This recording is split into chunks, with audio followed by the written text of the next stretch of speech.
नमस्कार, मी पंजाब डक हवामान अभ्यासक मुक्काम पोस्ट कुगळी धामणगाव तालुका शिलो जिल्हा परभणी. आजपासूनचा खास करून शेतकऱ्यासाठी अंदाज देत आहे. कारण की राज्यामध्ये काय झालं की गरमी खूप वाढली, उष्णता वाढली, त्याच्यामुळे खास करून आता नेमक्या शेतकऱ्याचं कांदा काढणी चालू आहे, हरभरा काढणी चालू आहे, गहू काढणी चालू आहे, द्राक्ष बाग देखील चालू आहे. म्हणून खास करून हे अवकाळीचा एक अंदाज शेतकऱ्यासाठी देण्यात येत आहे.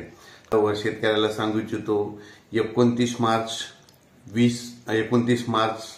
30 मार्च आणि 31 मार्च दरम्यान राज्यामध्ये पूर्व विदर्भ, पश्चिम विदर्भ, मराठवाड्यामध्ये, मध्य महाराष्ट्रामध्ये विखुरलेल्या स्वरूपाचा एक अवकाळी पाऊस येणार आहे. म्हणून हा अंदाज सर्व शेतकऱ्यांना लक्षात घ्यायचा. सर्वदूर पडणार नाही, फक्त विखुरलेल्या स्वरूपात जिल्ह्यातल्या कुठंतरी 5-6 ठिकाणी जिल्ह्यात पडू शकतो. म्हणून हा अंदाज विदर्भ, मराठवाड्यातल्या शेतकऱ्यांनी हा अंदाज लक्षात घ्यायचा. 29 मार्च, 30 मार्च आणि 31 मार्च दरम्यान कोकणपट्टी दरम्यान देखील थोडं काही भागामध्ये पाऊस असणार आहे. म्हणून हे अंदाज लक्षात घ्यायचा. उत्तर महाराष्ट्रात देखील 1-2 10-12 ठिकाणी सुद्धा पाऊस होऊ शकतो.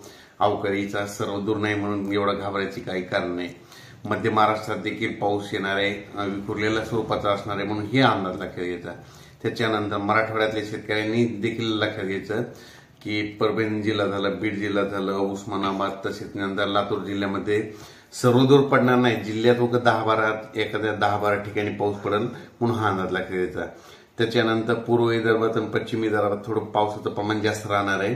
म्हणून खास करून पूर्व विदर्भातल्या शेतकऱ्यांनी ज्यांचा कांदा काढणी चालेल त्यांनी जवळ काळजी घ्यायची. कारण की पूर्व विदर्भ आणि पश्चिम विदर्भामधल्या जिल्ह्यामध्ये थोडं जास्त प्रमाणात पावसाचं अवकाळी पाऊस असणार आहे. म्हणून हा अंदाज लक्षात घ्यायचा.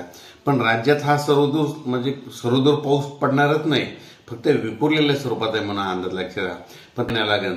तर ज्यांचा कांदा काढणी चालू आहे तर त्या शेतकऱ्यांनी काय करा, 5 एप्रिलच्या अगोदर तुम्ही तुमचा कांदा झाकून ठेवा. कारण की राज्यामध्ये 6, 7, 8 दरम्यान परत एक अवकाळीचं पाऊस असणार आहे. पण तो ह्या पावसापेक्षा थोडं त्याचं प्रमाण जास्त असणार आहे. म्हणून हा अंदाज लक्षात घ्यायचा. त्याचा मेसेज नंतर देण्यात येईल, परंतु शेतकऱ्यांनी एक माहीत असावं म्हणून राज्यात 5 एप्रिलच्या अगोदर तुम्ही तुमचा कांदा झाकून ठेवा. हे देखील सगळ्यांना लक्षात घ्यायचं.